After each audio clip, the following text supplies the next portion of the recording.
नेपाल नाम छोटा है, लेकिन इसके पीछे छिपी कहानियां हैरान कर देने वाली हैं। क्या आप जानते हैं कि दुनिया का इकलौता ऐसा देश जहां जिंदा देवी की पूजा होती है, वही देश समय को भी बाकी दुनिया से अलग तरीके से गिनता है? नेपाल को अक्सर सिर्फ पहाड़ों, मंदिरों और ट्रैकिंग तक सीमित कर दिया जाता है, लेकिन सच्चाई इससे कहीं ज्यादा गहरी और रहस्यमयी है। नेपाल जाने से पहले अगर आपने इस देश के छुपे हुए तथ्यों को नहीं जाना, तो शायद आप उसकी आत्मा को समझ ही नहीं पाएंगे। क्या वाकई नेपाल ऐसा देश है जिस पर कभी किसी विदेशी ताकत ने राज नहीं किया?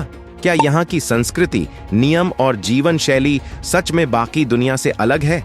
इस वीडियो में हम ऐसे अमेजिंग फैक्ट्स सामने लाने वाले हैं जो आपकी सोच बदल देंगे और आपको बार बार सोचने पर मजबूर कर देंगे।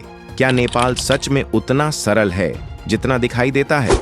वीडियो अंत तक जरूर देखिए, क्योंकि हर सच एक नया सवाल पैदा करता है। लेकिन आगे बढ़ने से पहले कमेंट्स में जरूर बताइए कि आप हमारी ये वीडियो किस राज्य से देख रहे हैं। इसी तरह की और रहस्यमयी जानकारी प्राप्त करने के लिए हमारे चैनल ट्रू हिस्ट्री को आज ही सब्सक्राइब करें और बेल आइकॉन को प्रेस करें। नंबर 1, नेपाल का भूगोल अद्वितीय और बेहद विविध है। देश की उत्तर दिशा में हिमालय की बर्फीली चोटियां हैं, जिनमें माउंट एवरेस्ट और अन्नपूर्णा जैसी विश्व प्रसिद्ध चोटियां शामिल हैं। ये पर्वत नेपाल के प्राकृतिक सौंदर्य और पर्यटन का अहम हिस्सा है। दक्षिण की तराई उपजाऊ मैदानों से भरी है, जहां कृषि और स्थानीय जीवन विकसित हुआ है। बीच में हिल्स और पहाड़ियां हैं, जिनमें छोटे गांव, वन्य जीवन और पारंपरिक संस्कृति बसती है। नेपाल की यह विविधता इसे दुनिया का एक अनोखा देश बनाती है। नंबर 2, नेपाल में समय की गिनती बाकी दुनिया से अलग होती है। यहाँ विक्रम संवत कैलेंडर का प्रयोग होता है, जो ग्रेगोरियन कैलेंडर से लगभग 56 साल आगे है। इसी कारण दशैव, तिहार और अन्य धार्मिक पर्वों की तारीखें हर वर्ष बदलती रहती हैं। यह कैलेंडर नेपाल की सांस्कृतिक और धार्मिक परंपराओं से गहरा जुड़ा है और देश की जीवन शैली को विशिष्ट बनाता है। नंबर 3, नेपाल की सबसे अनोखी परंपराओं में से एक है कुमारी पूजा।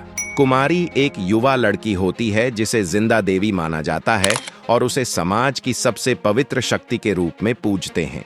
यह चयन प्रक्रिया बहुत ही जटिल और प्राचीन रीति रिवाजों के अनुसार होती है, जिसमें लड़की की शारीरिक और मानसिक परिपक्वता, परिवार की पृष्ठभूमि और विशेष लक्षण देखे जाते हैं। कुमारी अपनी पूजा अवधि में सार्वजनिक कार्यक्रमों और धार्मिक समारोहों में प्रमुख भूमिका निभाती है।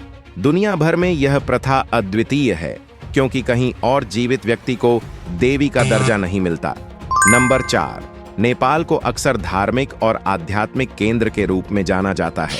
यहाँ कई महत्वपूर्ण मंदिर और पवित्र स्थल हैं, जैसे पशुपतिनाथ, जहाँ भगवान शिव की पूजा होती है, और लुम्बिनी, जो भगवान बुद्ध का जन्म स्थान है। नेपाल में हिंदू और बौद्ध धर्म का मेल स्पष्ट रूप से दिखाई देता है, जिससे धार्मिक सहिष्णुता और विविधता का अनुभव होता है। मंदिरों की वास्तुकला भी बेहद अनोखी है। सुप्रष्टक पगोड़ा शैली से लेकर पुरानी मूर्तियों और जटिल नक्काशी तक, हर मंदिर और धार्मिक स्थल अपने इतिहास, कथाओं और धार्मिक महत्व के कारण पर्यटकों और श्रद्धालुओं के लिए आकर्षण का केंद्र है। नंबर 5, नेपाल का इतिहास अत्यंत रोचक और अनोखा है, क्योंकि यह देश कभी भी किसी विदेशी शक्ति के पूर्ण नियंत्रण में नहीं रहा। यहाँ की राजशाही ने सदियों तक देश की संस्कृति और शासन प्रणाली को बनाए रखा। राजा और राज परिवार ने परंपराओं और कानूनों का पालन करते हुए देश को स्वतंत्र रखा। नेपाल में कई ऐतिहासिक घटनाएं हुई, जैसे विभिन्न छोटे राज्यों का एकीकरण, विदेशी आक्रमणों से सुरक्षा और आंतरिक संघर्षों का सामना।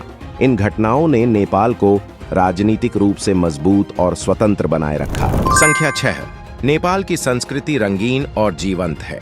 यहाँ लोकगीत, नृत्य और पारंपरिक परंपराएं जीवन का अहम हिस्सा है। दशैं, तिहार और अन्य धार्मिक उत्सव आस्था और सामाजिक एकता दोनों को दर्शाते हैं। नेपाल में पारिवारिक और सामाजिक संरचना मजबूत है। बड़े परिवार साथ रहते हैं और बुजुर्गों का सम्मान किया जाता है। नंबर 7, नेपाल एडवेंचर प्रेमियों के लिए स्वर्ग है। यहाँ ट्रैकिंग और पर्वतारोहण, खासकर माउंट एवरेस्ट और अन्नपूर्णा के लिए सबसे लोकप्रिय हैं। नदियां और घाटियां, राफ्टिंग, पैराग्लाइडिंग और अन्य पर्वतीय खेलों के लिए आदर्श हैं। एडवेंचर टूरिज्म स्थानीय अर्थव्यवस्था का महत्वपूर्ण हिस्सा है और नेपाल की संस्कृति और प्राकृतिक सुंदरता को वैश्विक स्तर पर पेश करता है।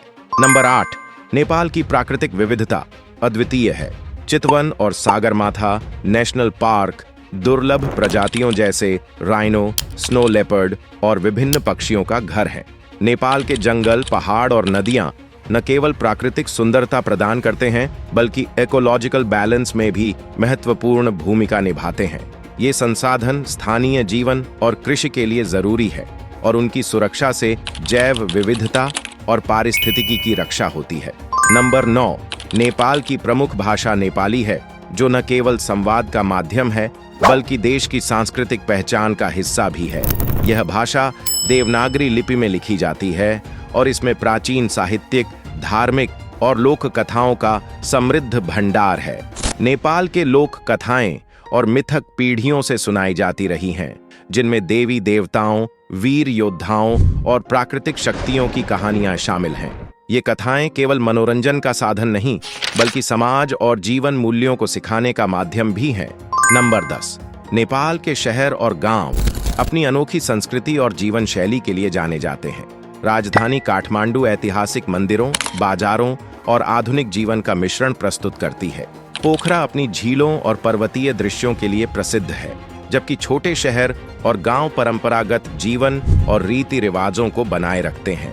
यहाँ के बाजार, कला और हस्तशिल्प जैसे लकड़ी की नक्काशी और मिट्टी के बर्तन पर्यटकों को आकर्षित करते हैं। नंबर 11, नेपाल की अर्थव्यवस्था मुख्य रूप से कृषि, पर्यटन और हस्तशिल्प पर आधारित है।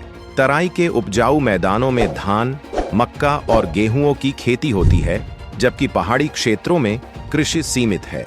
टूरिज्म, पर्वतारोहण और ट्रैकिंग के लिए आने वाले पर्यटकों से अर्थव्यवस्था का महत्वपूर्ण हिस्सा बनता है। हस्तशिल्प और लोक कला भी स्थानीय आय का स्रोत हैं। विदेशों में काम करने वाले लोग भेजी गई रेमिटेंस से नेपाल की अर्थव्यवस्था मजबूत होती है। देश धीरे धीरे ग्लोबल ट्रेड और अंतर्राष्ट्रीय निवेश की दिशा में बढ़ रहा है। नंबर 12, नेपाल में शिक्षा का स्तर पिछले दशकों में काफी सुधरा है। यहाँ स्कूल और विश्वविद्यालय बच्चों और युवाओं को आधुनिक शिक्षा प्रदान करते हैं, जिससे ज्ञान और कौशल का विकास होता है। युवाओं में आधुनिकता और वैश्विक सोच धीरे धीरे ग्रामीण और शहरी क्षेत्रों में दिखाई दे रही है। टेक्नोलॉजी और सोशल मीडिया ने युवाओं को दुनिया से जोड़ दिया है और उनके विचार, पेशेवर अवसर और जीवन शैली में बदलाव लाया है। ये बदलाव समाज में नई सोच और नवाचार को बढ़ावा देते हैं, जबकि परंपरागत मूल्य और सांस्कृतिक पहचान को बनाए रखना भी चुनौतीपूर्ण है। नंबर 13, नेपाल की राजनीतिक यात्रा लंबे समय से संघर्षपूर्ण रही है। देश ने धीरे धीरे राजशाही से लोकतंत्र की ओर कदम बढ़ाया, जिससे नागरिक अधिकार और राजनीतिक भागीदारी बढ़ी। स्थानीय शासन और नियम गांव और शहरों में नागरिकों को अपने मुद्दों का समाधान करने और विकास में योगदान देने का अवसर देते हैं। नेपाल की राजनीति में परिवर्तन और सुधार लगातार होते रहते हैं, जिससे देश की स्थिरता और लोकतांत्रिक मूल्यों को मजबूती मिलती है। नंबर 14, नेपाल की संस्कृति और पर्यटन का भविष्य सस्टेनेबल टूरिज्म और सांस्कृतिक संरक्षण पर निर्भर करता है। पर्यावरण और धरोहर की सुरक्षा जरूरी है ताकि लोक परंपराएं, मंदिर और पर्वतीय क्षेत्र भविष्य की पीढ़ियों के लिए संरक्षित रहें। नए तकनीकी और आर्थिक अवसरों का उपयोग पर्यटन को स्थायी रूप से विकसित करने में किया जा सकता है। नेपाल की अगली पीढ़ी को अपनी सांस्कृतिक पहचान को वैश्विक स्तर पर बनाए रखने की जिम्मेदारी है। संतुलित पर्यटन और संरक्षण से नेपाल अपनी ग्लोबल पहचान और आकर्षण को लंबे समय तक कायम रख सकता है। अगर यह वीडियो आपको सोचने पर मजबूर करे तो वीडियो को लाइक करें, शेयर करें और ऐसे ही अनोखे सफरों के लिए चैनल को सब्सक्राइब करना न भूलें।